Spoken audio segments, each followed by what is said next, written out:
bonjour. C'est une satisfaction de revoir tous nos amis qui nous accompagnent fidèlement tous les jours pour cette émission du spectacle de la foi.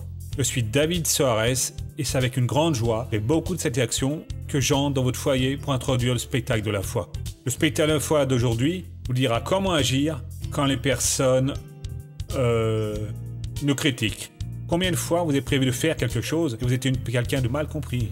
Peut-être que je parle avec des personnes qui sont mal comprises, des personnes en qui les personnes ne font pas confiance. Vous avez un rêve et quand vous avez raconté votre rêve d'un jour, vous avez été très ridiculisé. Vous avez été blessé et vous avez gardé cela pour vous-même, mais c'est conservé là en vous, au fond de votre cœur, au fin fond de vous, ce grand rêve-là continue. Vous dites, est-ce que je dois penser à cela? Est-ce que je dois encore rêver à cette chose-là? Non. Pense que cela est de trop? Non. Vous comprendrez que quand Dieu dépose un désir, quelque chose pour changer votre vie, c'est parce qu'il veut vous aider, pour que vous accomplissiez ce dessein. Jésus-Christ a dit qu'il est venu pour donner la vie, et la vie en abondance. Dieu va vous donner ce droit pour que vous soyez heureux. Soyez épanoui dans tous les domaines de votre vie. Et dans le feuilleton d'aujourd'hui, le sujet sera « Comment être libéré de ses vices ?» Cette personne a été libérée. Et vous aussi, pouvez être libéré de n'importe quel vice. Que ce soit par le vice du jeu, le vice de l'alcoolisme, des cigarettes, de la drogue ou de n'importe quel autre. Et comment est-ce que vous devez faire quand vous êtes tourmenté par ce mal? Aujourd'hui, le feuilleton d'aujourd'hui montrera la personne qui est passée par cela, comment elle a vaincu. Ensuite, nous allons prendre les questions dans la rue de personnes qui ont des doutes les plus divers qui soient. Peut-être vous avez le même doute et cela doit pouvoir vous aider aussi à être heureux. C'est d'accord? Voyez, nous allons commencer maintenant le spectacle de la foi dans votre foyer. Moi, je reviens à la fin au nom du Christ. Et pour Jésus, faites de beaux applaudissements. Voyez, parfois, quand nous obéissons à Dieu, nous sommes mal interprétés. Mais nous ne devons pas nous vexer, parce que cela fait partie du processus spirituel, du combat que mène la lumière pour vaincre les ténèbres, et très souvent les ténèbres essaient de mettre la honte à cette personne qui est de Dieu. Je ne sais pas si vous le savez, mais même Jésus a été traité de fou par les membres de sa propre famille. Une fois, la Vierge Marie et les frères de Jésus, si vous ne le saviez pas, il avait plusieurs frères, il avait 4 frères et des sœurs, je ne suis pas en train d'inventer cela, vous trouvez cela dans le livre de Dieu, en divers endroits, et même le nom de ses frères. Et ils ont pris des cordes et sont sortis pour attraper Jésus. Parce qu'il était fou, pour l'attraper comme s'il était un animal féroce. Quand je dis que Jésus avait des frères, en respectant les personnes qui, parfois, n'y croient pas, qui ne connaissent pas encore la parole de Dieu, je prends la Bible et je cite cela pour que les personnes puissent voir. Mes missionnaires, la Vierge Marie a toujours été vierge jusqu'à avoir Jésus. Après, elle a été l'épouse normale de Joseph. Joseph était le fiancé de Marie. Et quand il a su qu'elle était enceinte par l'œuvre du Saint-Esprit, alors il a essayé secrètement de la laisser. Alors le Seigneur Dieu a donné un rêve à Joseph. Et cela, c'est au premier chapitre de Matthieu, le verset numéro 24. Il dit ainsi, « À son réveil, Joseph fit ce que l'ange du Seigneur lui avait ordonné. Et il prit sa femme chez lui. Mais il n'eut pas de relation avec elle, jusqu'à ce qu'elle eût mis au monde un fils qu'il appela du nom de Jésus. » Mes missionnaires, vous avez dit qu'elle avait des enfants. Je voudrais savoir où on trouve ça dans la Bible. Eh bien, voyons ça. Dans le Marc 6,3. N'est-ce pas le charpentier, le fils de Marie, le frère de Jacques, de José, de Judas et de Simon? Ses sœurs ne sont-elles pas ici, parmi nous? Il était pour eux une cause de chute. C'est pas plus clair comme ça, mes amis? J'espère que c'est clair, gloire à Dieu. Eh bien maintenant, nous allons à nouveau à Marc. Cette fois, c'est au chapitre 3, pour voir quelle est cette histoire, missionnaire, parce que vous avez dit qu'elle voulait attraper Jésus. Cela se trouve au chapitre 3 de Marc, au verset 20. Puis il revient à la maison et la foule se rassemble encore et il ne pouvait même pas manger. À cette nouvelle, les gens de sa parenté sortirent pour se saisir de lui, car ils disaient « Il a perdu la raison ». Donc, ainsi vous avez été utilisé par Dieu, ou en utilisant le pouvoir de Dieu, très souvent vous êtes mal compris. Ne vous en faites pas, mon frère. Continuez votre action. Là, en plus des parents qui voulaient attraper Jésus, il y avait les Juifs, les pharisiens, tous ces religieux disaient ainsi « Ah, mais il expulse le démon, c'est pas le prince des démons qu'il... » Ce sont les versets suivants, hein, celui que je suis en train de lire dans Marc chapitre 3. C'est le Belzéboul qui l'utilise, qui est le plus grand démon. Et là, le démon sort. Et Jésus a alors appelé leur attention en disant la chose suivante. Les scribes qui étaient descendus de Jérusalem, Marc 3, 22, disaient « Il a Belzéboul », il disait que Jésus était sous l'emprise du démon. C'est par le prince des démons qu'il chasse les démons. Il les appela et se mit à leur dire en parabole « Comment Satan peut-il chasser Satan ? Si un royaume est divisé contre lui-même, ce royaume ne peut tenir. Et si une maison est divisée contre elle-même, cette maison ne peut tenir. Si donc le Satan se dresse contre lui-même, il est divisé et ne peut tenir. C'en est fini de lui. Personne ne peut entrer dans la maison d'un homme fort et piller ses biens sans avoir d'abord lié cet homme fort. Alors seulement il pillera sa maison. Laissez-moi donc vous expliquer tout cela ici. Ici, Jésus donne plusieurs révélations et il profitait d'un air mineur et il disait ainsi une série de révélations. Chaque déclaration de Jésus est une leçon et parfois une très grande leçon. Il dit ainsi que l'enfer a royaume. Un royaume qui travaille uni. Et donc, on peut comprendre que quand il vous arrive quelque chose de mauvais, une calomnie, un accident, une souffrance, c'est le couronnement de l'œuvre maligne qui a réussi à vous vaincre dans un certain domaine. On peut aussi comprendre que si l'enfer est organisé, Dieu est encore plus organisé. Et donc, nous qui sommes de lui, nous devons toujours être reliés à la parole. Et quand nous sentons que Dieu nous avertit de quelque chose, nous devons prier pour recevoir cette révélation et demander à Dieu sa protection. Parce que si l'enfer a un plan qui va aboutir d'ici à 6 mois ou bien d'ici à 5 ans, pendant lesquels ces agences vont travailler, certains minant la résistance, apportant de fausses informations, manipulant la tête des personnes jusqu'à ce qu'elles cèdent et chutent. Et alors ils applaudissent « Ah, on a réussi ». S'ils sont au travail ainsi, Dieu qui est au courant du plan est au travail pour nous avertir. Il faut toujours être dans la parole de Dieu, relié à lui, et tout ce que le Seigneur nous révèle, on s'en empare et nous y restons fermes. Dans le royaume du malin, il n'y a pas de division, ils travaillent ensemble. L'un aide l'autre, qui en offre un autre, qui en est un autre, jusqu'à ce qu'il fasse chuter la personne. Le royaume de Dieu est beaucoup plus organisé.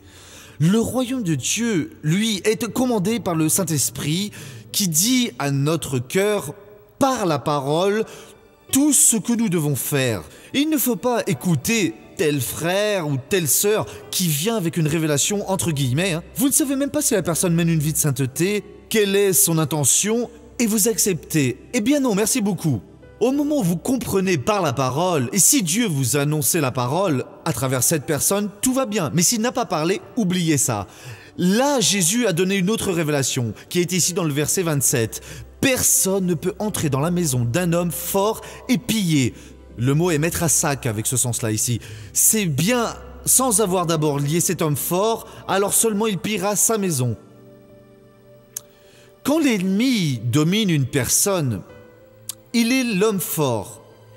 Et il garde cela avec bec et ongle, comme on l'on dit. Il est arrogant, c'est lui qui commande dans cette vie. Il met une personne pour dormir sous la fenêtre, il met une autre personne pour vendre son corps dans la rue, il met une autre personne pour être malhonnête, pour répandre de fausses rumeurs, et il est en train de dominer cette vie. Et donc Jésus nous dit que l'on ne peut pas entrer là et piller, parce qu'il est l'homme fort et il surveille. Sauf si on parvient à attacher cette force maligne, cet esprit du mal, et nous avons cette autorité. Quand Jésus a dit dans Luc 10, 19, « je vous ai donné l'autorité pour marcher sur les serpents et les scorpions et sur toute la puissance de l'ennemi et rien ne pourra vous faire de mal. Il était en train de confirmer cette autorité. Nous pouvons, au nom de Jésus, amarrer le diable, l'enchaîner, le jeter dans une cage ou dans un sac, le jeter où nous voulons, spirituellement parlant. Ça veut dire que nous avons l'autorité pour paralyser l'œuvre de l'ennemi dans cette vie. Et c'est nécessaire. Vous êtes en prière pour une certaine situation et vous avez senti que Dieu vous écoute, c'est comme si une lumière verte s'allumait. Alors vous y êtes allé et dites « Père, au nom de Jésus, je vais maintenant attacher cette force maligne. » Cet esprit malin qui provoque, qui est la cause de ce mal, au nom du Seigneur Jésus, je paralyse votre œuvre et je dis à présent, votre action a cessé. Mon frère, si vous êtes dans l'esprit, relié avec Dieu, au moment où vous avez senti que vous vouliez le faire et l'avez fait, vous pouvez le croire. À partir de ce moment-là, cette force maligne entre en décadence, cette œuvre va s'éteindre et la victoire sera complètement à vous. À présent, n'essayez pas d'agir différemment. Jésus a dit, il n'y a personne qui parvienne à entrer dans la maison de l'homme fort sans d'abord le ligoter, lui attacher les mains, paralyser son action, son habilité. C'est cela que Jésus nous révèle. C'est nécessaire, il est en train d'agir dans ma vie. Il vient me rendre honteux, il fait en sorte que j'en souffre. Je vais commencer une bataille spirituelle. Dieu le Seigneur va me guider, le Seigneur va parler avec moi et vous allez en présence de Dieu. Vous pouvez cesser de prier, aller travailler, voyager, aller à l'école, chez vous, faites vos activités normales, mais reprenez cette prière. Seigneur, je suis dans cette bataille. Cette force maligne ne va pas continuer jusqu'à aujourd'hui, elle m'a rendu honteux. Le Seigneur va me guider. Puis un jour, Dieu a un message à la maison, en regardant la chaîne de la jeunesse chrétienne, en adorant Dieu. La parole va ainsi venir dans votre cœur, elle s'ouvre et vous comprenez. Oh mon Dieu, c'est maintenant. Ô esprit malin, vous qui êtes dans cette personne, qui êtes en moi, qui faites ceci en cet instant, au nom de Jésus-Christ, j'amarre toute votre action. Vous êtes alors paralysé et je décrète maintenant à la fin de cette œuvre. Ensuite, vous pouvez lever les mains, remercier Dieu et avoir confiance, c'est ce qui va se produire. La parole de Jésus, c'est personne, il n'y a pas une personne, ni le missionnaire, ni une autre personne, qui que ce soit, qui puisse entrer dans la maison de l'homme fort et le piller sans d'abord le ligoter. Il faut attacher le diable. Si vous faites cela, mon frère, c'est un succès total. Et aujourd'hui, c'est votre jour de succès. Ainsi, on peut comprendre que Jésus était en train de faire cette œuvre. Parce qu'ils sont venus pour attraper Jésus. Et alors, ils ont dit cette bêtise qu'il était avec Bézéboul. Il a expliqué, rien de cela n'est vrai. Et c'est pour ça qu'ils voulaient l'attraper. Parce que jusqu'alors, personne n'expulsait l'esprit du mal. Personne n'attachait les forces malignes. Et Jésus a surgi faisant cette œuvre. Oh, il a perdu la raison. Non, pas du tout. Jésus était dans la volonté de Dieu, plus sage que n'importe quelle autre personne. Et celui qui agit selon la parole de Dieu sera aussi en train d'agir comme la personne la plus sage de ce monde. Et c'est cela que Dieu veut, et Dieu va vous donner la victoire au nom du Seigneur Jésus. Amen. Si maintenant vous avez mal, je veux prier pour vous au nom de Jésus. Missionnaire, à présent mon cœur est douloureux à tout endroit. Restez debout que je clame à présent le ciel pour vous au nom de Jésus. Et je n'aime pas perdre la prière. Oui, je veux que vous priez maintenant. Je vais paralyser cette action maligne, je vais l'expulser au loin, et j'espère que vous agissez avec foi pour que ce mal tombe maintenant à terre. Courbez la tête et fermez les yeux. Père, j'entre en ta présence en ce moment, en faveur de ces personnes qui sont ici, en faveur des personnes qui en ont besoin, qui maintenant ressentent des douleurs. Elles ont besoin d'une intervention du ciel. Et je te prie, Dieu, descends du ciel et touche ces personnes, les guérissant, les libérant complètement en cet instant, défaisant ce mal. Et Père, je vais utiliser l'autorité que tu m'as donnée pour ordonner à ce mal de disparaître à présent. Comme ministre de la parole de Dieu, esprit malin, homme fort qui est dans ce corps, à présent je vous attache. Votre action est paralysée et je dis, prends ta douleur et sors de cette personne. Au nom de Jésus, je l'ordonne à présent. Douleur, va-t'en ailleurs. Au nom de Jésus-Christ. Levez les mains au ciel et dites « Merci, merci beaucoup Jésus. Grâce à Dieu. » Pendant que je vais prendre des témoignages, continuez à croire que Dieu va passer et il va encore opérer ici. Rapidement, sur la galerie, qu'est-ce qui est arrivé?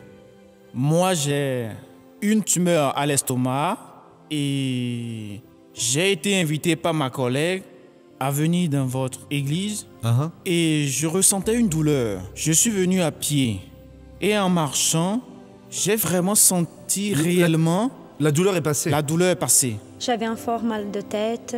Je suis pratiquement la mari des douleurs. Une douleur à l'estomac, mal de tête, mal aux jambes, mais grâce à Dieu, il m'a guéri. Et à présent, sans douleur. Je ressentais une douleur ici à l'épaule, très forte. Maintenant, c'est passé? Oui. Une forte douleur au-dessus de la poitrine et jusqu'à mon dos. Je supportais même plus de respirer. À présent, c'est passé? Normalement. Bien. Ça faisait 30 jours que j'avais mal aux jambes. J'ai un problème de varices, mais maintenant... Et c'est passé à c'est présent. passé. Grande douleur dans les deux jambes. À présent, c'est passé. De hier jusqu'à maintenant, j'avais ma tête qui était très lourde, un vrai cauchemar. Mais à travers de ma foi, aujourd'hui, la douleur est partie. Maintenant, c'est passé. Comme j'ai 2 cm de moins au pied droit et 2 à la colonne, paralysie infantile depuis l'âge de 7 mois. Et quand je me suis assis, depuis que je suis arrivé ici, je suis en prière. Et là, j'avais mal au dos, à cause des 2 cm en moins. Mais là, gloire à Jésus. Et c'est passé. Gloire à notre Dieu. Jésus, Alléluia. rallonge la jambe de cet homme. sauvé Guéris au nom de aussi ce Jésus. mal aussi. Amen. Moi, j'avais mal à l'estomac il y a plus de 2 mois. J'allais à l'hôpital pour prendre un sérum, mais je supportais plus cette douleur. À présent, c'est passé. Je sens plus rien. Grâce à Dieu.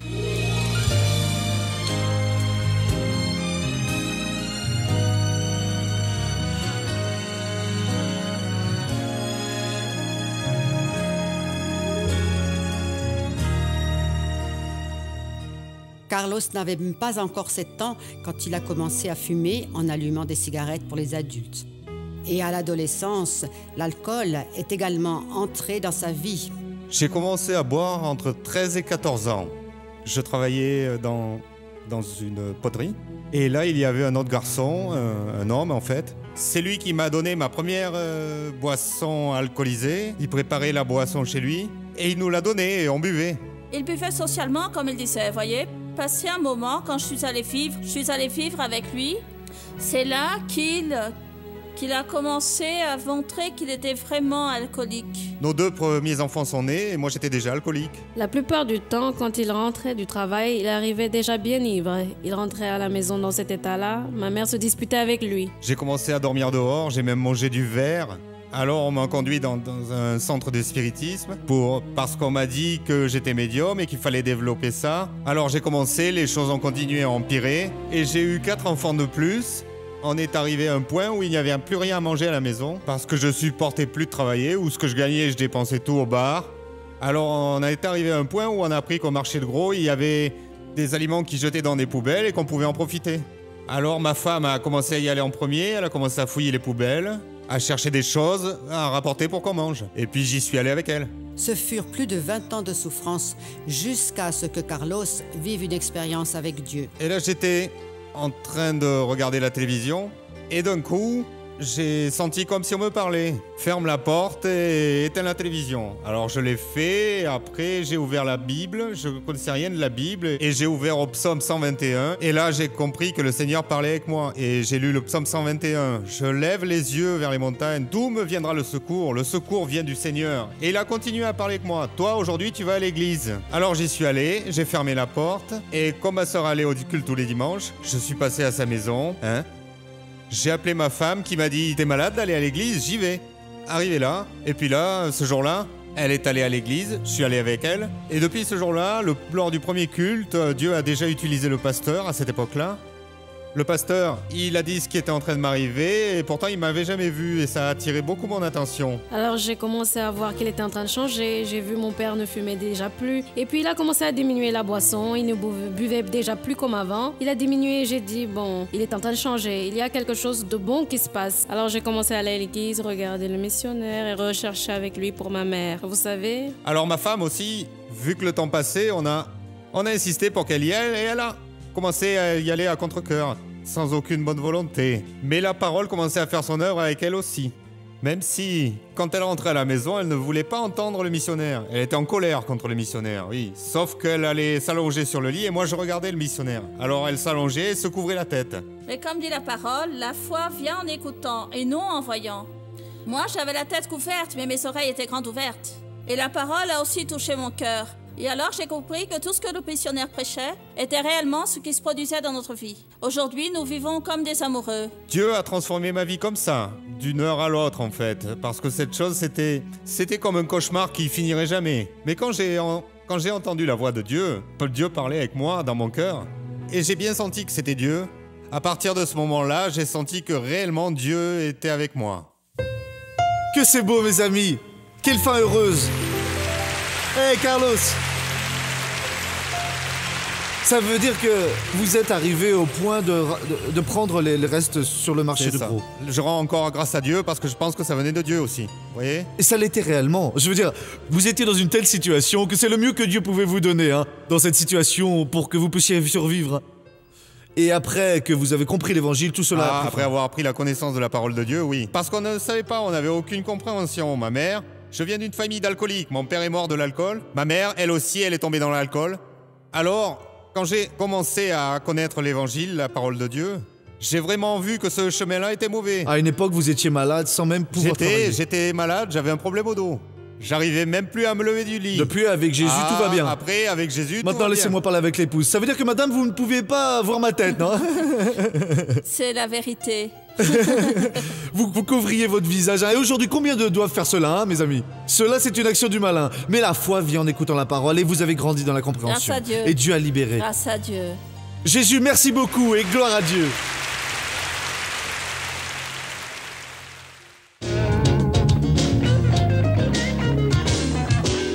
Missionnaire, le mauvais esprit que Dieu envoyait, qui tourmentait le roi Saul, est-ce que c'est Dieu qui envoyait le mauvais esprit? La personne était dans le péché, Saoul avait transgressé la parole de Dieu, et alors le démon demandait s'il pouvait, et Dieu permettait, il n'ordonnait pas. C'est dans le sens, je peux, vous pouvez. Et beaucoup de choses se produisent parce que Dieu le permet, parce que la personne ne se met pas en accord avec Dieu. Maintenant, laissez-moi faire une prière pour les personnes qui sont chez elles. Père, je prie aussi pour ceux qui sont ici dans l'église. Aujourd'hui, le Seigneur a beaucoup parlé à tous ces cœurs. Le Seigneur a donné la formule de la victoire, car pour rentrer chez l'homme fort, nous devons d'abord le ligoter, ensuite nous entrons, nous pillons sa maison, et la personne est complètement bénie. Mon Dieu, étends maintenant tes mains sur tout ce peuple, viens opérer le miracle nécessaire. Et j'ai la certitude, mon Père, que le Seigneur va à présent libérer cette vie. Oh mon Dieu, cette personne qui est aujourd'hui comme Carlos Alberto et son épouse ont été, ramassant les restes que l'on jette dehors. Et je sais que cela c'est une bénédiction parce que c'est avec dignité que cette personne va les ramasser. Mais le Seigneur a une dignité plus élevée pour elle. Gagner avec sa propre sueur son pain. Et je te prie, change cette vie à présent. Je vais utiliser l'autorité que tu m'as donnée pour les bénir tous. Et au nom du Seigneur Jésus, je réprimande toutes sortes de douleurs, de maladies, et je l'expulse pour qu'elles ne reviennent plus au nom de Jésus. Et vous dites, merci beaucoup Jésus. Je pense que ça valait la peine. Ça valait la peine. Voir la bénédiction de Dieu venir vous atteindre, n'est-ce pas? Eh bien, c'est cela que Dieu veut avec vous. Pouvoir tous les jours être en communion avec vous, vous bénir, vous remettre debout. Et Dieu relève en ce moment des personnes, un nombre de personnes, un grand nombre, dans tout le pays, pour qu'ils appellent maintenant ce numéro et qu'ils fassent partie du groupe des personnes qui parrainent. Une fois de plus, la bénédiction de Dieu est gratuite. Vous ne payez pas pour pouvoir être béni. Et le fait que vous contribuiez à son œuvre, ceux-ci ne vont pas meilleur que celui qui n'a pas contribué. À présent, s'il vient pour vous appeler, il appelle comment? Par les sentiments. Vous écoutez la parole et vous ressentez. Mince, cette émission ne peut pas cesser. Mince alors. Ça, c'est une bonne chose qui m'aide. Et si vous sentez cela en ce moment, c'est parce que Dieu vous appelle pour devenir un parrain de son œuvre. Pour aider tous les mois cette œuvre à se maintenir sur l'écran. Et comment je fais pour parrainer son œuvre? Appelez maintenant son numéro et obtenez des informations. Vous dites, voyez, J'ai senti de Dieu que tu devais être un parrain de cette œuvre. Je veux savoir comment faire. Toutes nos standardistes vous donneront toutes les informations utiles avec gentillesse pour que vous puissiez devenir un parrain de cette œuvre. Vous aussi qui désirez, mettez votre nom dans les demandes de prière ou envoyez un email. Ceci est notre adresse qui apparaît sur votre téléviseur. Vous pouvez l'envoyer dans votre langue. Nous en ferons la traduction et nous vous répondrons dans le plus bref délai avec gentillesse, sachant que Dieu nous fait venir pour cela, pour que l'on vous aide à connaître la vérité. Quand vous connaissez la vérité, vous êtes libérés de ceux qui vous emprisonnent. C'est d'accord? Voyez, nous sommes déjà arrivés aux dernières secondes de cette émission. Je vous embrasse tous. Nous revenons toujours à ce même horaire, sur cette même chaîne, sachant que Dieu est avec nous et donc personne ne pourra être contre nous. Que Dieu vous garde et à bientôt.